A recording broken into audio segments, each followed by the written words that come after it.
Assalamualaikum warahmatullahi wabarakatuh. Izin memperkenalkan diri, nama saya Muhammad Dafa Ferdiansyah dengan NPM 2351021003 dan teman saya. Perkenalkan, nama saya Horiza Latifa Natsya Sabila dengan NPM 2311021020.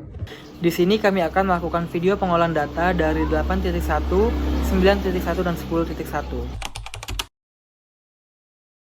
Baik, selanjutnya kita akan mengolah data 10.1 dengan regresi ordinal logit. Yang pertama kita klik file, kemudian kita klik open. Terus kita cari data yang akan kita olah, yaitu data 10.1. Jika sudah, kita klik OK. Kemudian kita pilih statistics, terus kita cari ordinal outcomes. Kemudian kita pilih yang ordered logistic regression. Nah, jika sudah, di bagian dependent variabelnya kita isi yang warm. Terus di bagian independent variabelnya kita isi dengan semua variabel kecuali warm, baik warm 2, warm 3, dan juga warm 4. Untuk bagian offset variabelnya kita kosongin aja. Dan setelah itu kita klik OK. Selanjutnya ada interpretasi dari hasil data 10.1, estimasi regresi ordinal probit. Untuk model ordinal probit digunakan karena variabel dependen bersifat ordinal atau kayak bertingkat, tetapi jarak antar kategori tidak sama. Pada data ini, variabel dependen adalah warm yang merefleksikan tingkat sikap responden. Dengan jumlah observasinya ada di 2293. Kemudian untuk hasil uji model LR-chi-squared 6 ada di 301,72 dengan probability 0,000, berarti model signifikan secara keseluruhan dan layak digunakan. Untuk nilai pseudo R-squared-nya di 0,0504, meskipun kecil, angka ini umum dalam penelitian sosial berbasis survei dengan jumlah data besar. Kemudian di bagian log likelihood akhir dengan nilai min 2844,91 menunjukkan model stabil setelah iterasi keempat. Selanjutnya interpretasi variabel di tahun 1989 atau di bagian YR 89, koefisiennya ada di 0,5239 dengan probability-nya di 0,000, artinya signifikan positif. Berarti pada tahun 1989 peluang responden berada pada kategori sikap yang lebih tinggi atau lebih hangat dan positif meningkat dibanding tahun sebelumnya. Ini mengindikasikan adanya perubahan sikap masyarakat yang lebih positif di tahun tersebut. Kemudian jenis kelamin di bagian male yaitu dengan koefisiennya min 0,7333 dengan probability-nya di 0,000, artinya signifikan negatif.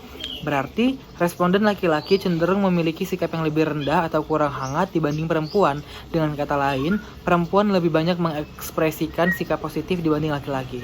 Selanjutnya ada di ras putih atau white dengan koefisien di min 0,3912 dengan probability di 0,001, berarti signifikan negatif. Artinya, individu kulit putih lebih rendah dalam menunjukkan sikap positif dibanding kelompok non-white. Hal ini menandakan adanya pengaruh faktor ras dalam pembentukan sikap. Selanjutnya di bagian usia atau age dengan koefisiennya di min 0,0217 dan probability-nya di 0,000, artinya signifikan negatif. Berarti setiap tambahan satu tahun usia bisa menurunkan peluang responden berada pada kategori sikap yang lebih positif. Karena biasanya generasi muda lebih terbuka dan menunjukkan sikap lebih hangat dibandingkan generasi tua.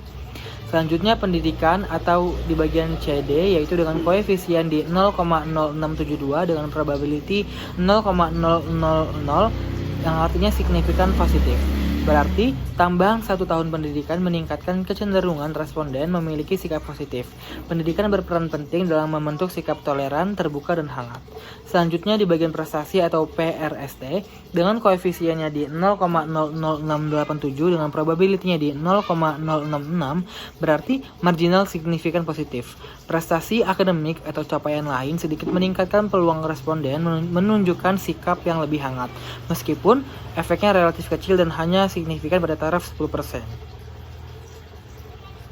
Selanjutnya ada di cut points, yaitu dalam model ordinal probit, cut points berfungsi sebagai batas antara kategori sikap. Untuk cut 1 di min 2,4656 artinya batas kategori terendah dengan kategori di atasnya. Untuk cut 2 di min 0,6309 berarti batas kategori menengah bawah dengan kategori menengah atas. Selanjutnya di cut 3 dengan di angkanya di 1,2619 berarti batas kategori menengah atas dengan kategori tertinggi. Berarti nilai ini tidak diinterpretasikan seperti koefisien, tetapi dipakai untuk menghitung probabilitas responden berada di tiap kategori sikap. Untuk kesimpulan substansifnya, di faktor waktu atau di YR 89, sikap masyarakat lebih positif pada tahun 1989 dibanding sebelumnya. Untuk gender, perempuan lebih banyak menunjukkan sikap positif dibanding laki-laki. Untuk ras, kelompok non-white lebih hangat dibanding responden kulit putih. Untuk usia, semakin tua, semakin rendah kecenderungan bersikap positif. Untuk di bagian pendidikan, semakin tinggi pendidikan berarti semakin besar peluang menunjukkan sikap positif. Untuk di bagian prestasi, berpengaruh kecil namun tetap positif. Untuk di bagian implikasinya, pendidikan menjadi faktor dominan yang mendorong sikap positif sehingga perlu diperluas aksesnya. Untuk kemudian faktor demografi seperti gender, ras, usia terbukti sangat berpengaruh sehingga kebijakan sosial sebaiknya disesuaikan dengan karakteristik kelompok. Yang ketiga ada di konteks sosial politik tahun 1989 berarti yang dimana berperan dalam mengubah sikap masyarakat, menandakan pentingnya faktor eksternal.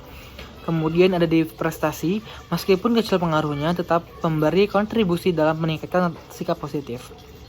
Untuk ringkasan akhirnya, model ordinal probit ini menunjukkan bahwa sikap masyarakat warm tidak bersifat netral, melainkan dipengaruhi oleh waktu, demografi, pendidikan, dan prestasi. Tahun 1989 menjadi titik perubahan dengan sikap masyarakat yang lebih positif, perempuan, non-white, generasi muda, serta individu berpendidikan lebih tinggi cenderung memiliki sikap yang lebih hangat, tapi sebaliknya laki-laki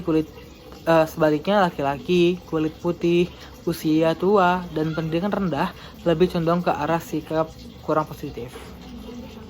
Sekian video olah data dari kami, kurang dan lebihnya kami mohon maaf. Kami akhiri, wassalamualaikum warahmatullahi wabarakatuh.